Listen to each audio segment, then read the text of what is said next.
문학의 거장 레프 톨스토이 다들 아시죠? 그런데 그의 위대한 작품들 뒤에는요, 또 다른 아주 강력한 이야기가 숨어 있습니다. 바로 그의 아내 소피아 톨스타야 백작 부인의 이야기죠. 오늘 우리는 그녀가 직접 쓴 자서전을 통해서 역사 속에서는 잘 들리지 않았던 바로 그 목소리에 한번 귀를 기울여 보려고 합니다. 바로 이 문장.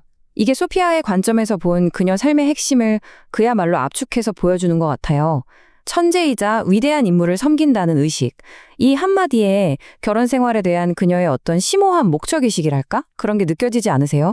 바로 이 마음이 모든 이야기의 시작점이었습니다. 자, 그럼 이야기의 첫 장으로 들어가 볼까요? 바로 황금기입니다. 이 시기는요, 두 사람의 창조적 파트너십이 가장 찬란하게 빛났던 때라고 할 수 있죠. 여기 타임라인을 보시면요, 정말 흥미로운 점이 보입니다. 그들의 결혼이 톨스토이의 가장 위대한 작품들, 그러니까 전쟁과 평화, 안나 카레니나의 탄생과 정확하게 맞물려 있거든요. 이건 뭐 결혼 생활 자체가 하나의 거대한 창작 활동이었다, 이렇게 봐도 무방할 정도죠. 톨스토이의 천재성이 결코 혼자서 나온 게 아니었다는 점이 정말 흥미롭습니다. 그러니까 그가 눈물과 고통 속에서 창작에 몰두하고 있을 때 소피아는 뭘 했을까요? 수없이 원고를 베껴 쓰고 13명이나 되는 아이들을 돌보고 이 거대한 영지까지 관리하면서 남편이 오로지 글에만 집중할 수 있는 완벽한 환경을 만들어준 겁니다. 이건 단순한 조력자가 아니죠. 그야말로 필수적인, 없어서는 안 될 파트너였던 거예요. 아, 정말 낭만적이지 않나요? 이 일화 하나만 봐도 그들의 초기 시절이 얼마나 목가적이고 또 깊은 애정으로 가득했는지를 생생하게 느낄 수 있어요. 톨스토이가 반딧불이 2마리를 아내 귀에 대주면서 이것보다 더 좋은 에메랄드 귀걸이가 있을까라고 속삭였다는 거잖아요. 정말 영화 같은 장면이죠. 소피아는 그냥 시키는 대로 원고를 베끼는 그런 사람이 아니었어요. 여기 이 문장을 보세요. 그것을 베껴 쓰기 위해 앉으면 나는 시의 세계로 빠져든다. 그녀는 남편의 작품에 깊이 몰입했던 겁니다. 지적으로 그리고 감정적으로 말이죠. 그 작품 세계의 일부가 되었던 거예요. 자, 여기 보이는 숫자 13. 이게 뭘 의미할까요? 바로 그 치열한 창작 기간 동안 소피아가 낳은 자녀의 수입니다. 남편의 지피를 지원하는 동시에 그녀가 짊어져야 했던 그 엄청난 육체적, 감정적 노동의 무게를 이 숫자 하나가 단적으로 보여주고 있는 거죠. 하지만 이 황금기는 영원하지 않았습니다. 이제부터 이야기의 분위기가 급격하게 아주 어둡게 바뀝니다. 자, 여기에서 한번 생각해 볼 질문이 있습니다. 만약에 한 천재가 자기 자신이 이룩한 삶 자체에 전쟁을 선포한다면 어떻게 될까요? 이게 바로 이야기의 1막과 2막을 가르는 핵심 질문입니다. 모든 걸 이룬 한 남자가 자신이 쌓아올린 모든 것을 부정하기 시작할 때 대체 어떤 일이 벌어질까요?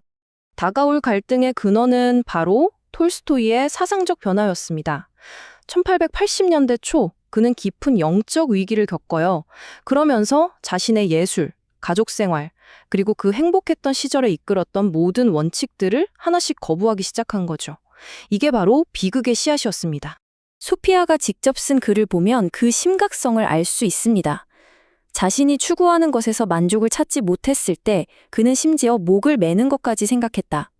남편의 절망이 얼마나 깊었는지, 이 위기가 얼마나 심각했는지, 이 글을 쓰는 소피아가 느꼈을 공포가 정말 고스란히 전해지는 것 같죠? 자, 이제 3번째 장으로 넘어갑니다. 결혼 생활의 붕괴. 톨스토이의 새로운 철학이 그들의 관계를 어떻게 그리고 얼마나 처참하게 무너뜨렸는지 한번 살펴보겠습니다. 갈등의 원인은 정말 복합적이었습니다. 하나씩 짚어볼까요? 톨스토이는 모든 재산을 포기하려고 했지만 소피아는 당장 먹여 살려야 할 대가족이 있었어요. 그는 갑자기 자녀 교육을 거부했고 정체를 알 수 없는 추종자들이 그들의 삶에 끼어들기 시작했죠. 이 모든 균열이 결국 그들을 갈라놓게 된 겁니다. 소피아는 이 불화의 본질을 정말 정확하게 짚어내고 있습니다. 그녀는 이렇게 말해요. 남편과 나 사이의 불화는 내가 그에게서 멀어진 것이 아니라 그가 멀어진 것이었다라고요. 그러니까 그녀는 변하지 않았다는 거죠. 그녀의 삶은 그대로였어요. 변한 건 바로 톨스토이였습니다. 그의 사상이, 그의 가르침이 그를 가족으로부터 멀어지게 만든 거라고 본 겁니다. 이건 그들이 겪었던 극심한 긴장과 소피아의 고통을 보여주는 정말 가장 극적인 일화 중 하나일 겁니다. 1884년에 톨스토이가 영원히 미국으로 떠나겠다면서 가방을 싸서 집을 나갔어요. 몇 시간 뒤에 돌아오긴 했는데 바로 그날 아침에 소피아는 딸 알렉산드라를 낳았습니다. 출산의 고통 속에서 남편이 가족을 영원히 버리려 했다는 사실을 마주해야 했던 그녀의 심정, 상상이 가시나요? 이제 이야기의 클라이맥스로 달려갑니다. 마지막, 그리고 가장 비극적인 막이죠. 톨스토이의 마지막 날들과 그 가슴 아픈 최종적인 이별에 초점을 맞춰 보겠습니다. 이 마지막 날들은 정말 한편의 비극처럼 단계적으로 진행됩니다. 먼저 톨스토이는 숲에서 가족 몰래 상속권을 박탈하는 새 유언장에 서명합니다. 그리고 82세의 나이로 한밤중에 비밀리에 집을 떠나죠. 그러다 결국 외딴 기차역에서 폐렴으로 쓰러지게 되고요. 하지만 가장 잔인한 일은 그 다음에 일어납니다. 그의 친구들과 의사들이 아내가 그를 만나는 것 자체를 막아버린 거죠. 상황이 정말 기가 막힙니다. 그는 낯선 사람들에게 둘러싸여 있었어요. 그녀는 무려 48년을 함께한 그의 아내였습니다. 그런데 잠긴 문 하나가 그들 사이를 가로막고 있었던 겁니다. 그리고 이게 아내에 대한 톨스토이의 마지막 말이었습니다. 소냐에게 많은 고통이 닥칠 것이다. 우리가 이를 잘못 처리했어. 그의 마지막 말에 묻어나는 이 죄책감. 이 한마디가 이야기의 비극성과 후회의 감정을 더하면서 우리의 마음을 더 아프게 하죠.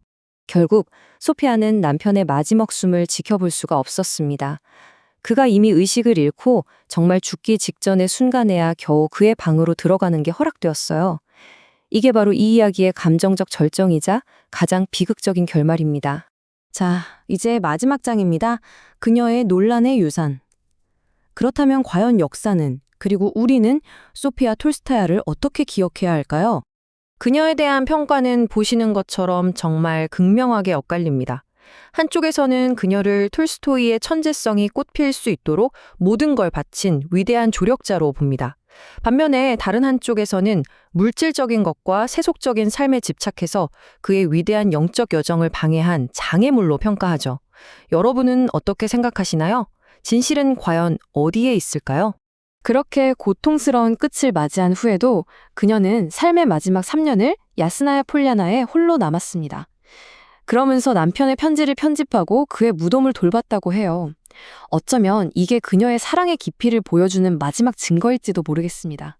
오늘 우리는 소피아 톨스타야의 목소리를 통해 그녀의 삶을 쭉 들여다보았습니다. 마지막으로 이 질문을 여러분께 남기고 싶습니다. 그녀는 그의 천재성을 가능하게 한 헌신적인 뮤즈였을까요? 아니면 그의 급진적인 가르침의 첫 번째 희생자였을까요? 그녀의 복잡한 유산에 대해 한 번쯤 깊이 생각해 볼 시간이 아닐까 싶습니다.